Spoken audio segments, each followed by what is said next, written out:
much.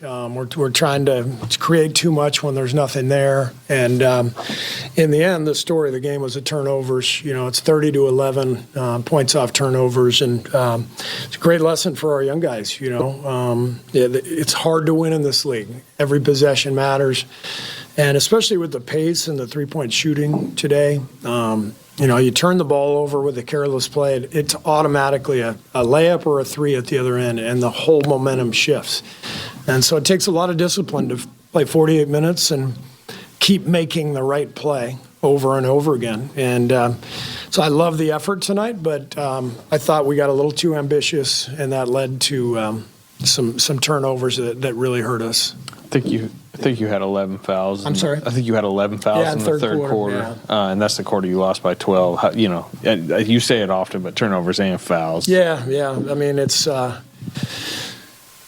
defending without fouling is so important for a number of reasons, right? And part of it is obviously you don't want to give up cheap points, but it's hard to play offense when you're taking the ball at net over and over again. And so I think they shot like 15 free throws in the third, and that was the other key, was turnovers and fouls. So, like I said, amazing effort by our guys. I'm really proud of them. And this should be a great learning experience for our group in terms of, what it takes to win a game, especially on the road, and we'll learn from it. What did you think of Westbrook and what he's kind of... Russell was great. Yeah. I thought, they got great effort and production from all their vets. DeRozan took over that third quarter getting fouled. Russell was incredible all night. And then Dennis, down the stretch, making big plays. Do you have any water, Randy? Thank you. So I thought it was a vet game, for them where they...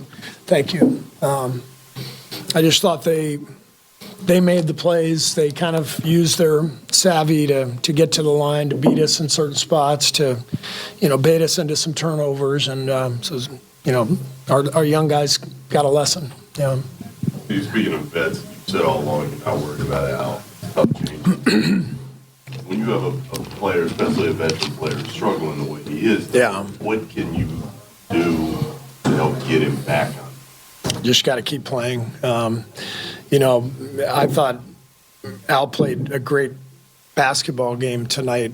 The ball didn't go in. He took all the right shots. They all look good. They're going to go in. He's Al Horford. We know what kind of shooter he is. His presence defensively, his rebounding. He's a hell of a player. It's just a slow start for him, to be expected, honestly, when you go to a new team. And I'm not worried about Al at all. Man, Will was amazing. This guy from the beginning of camp has shown he's an NBA player, and the experience, the poise. He doesn't turn it over. He makes the right play. He can handle the ball under pressure. He makes the right pass. This guy's a hell of a player.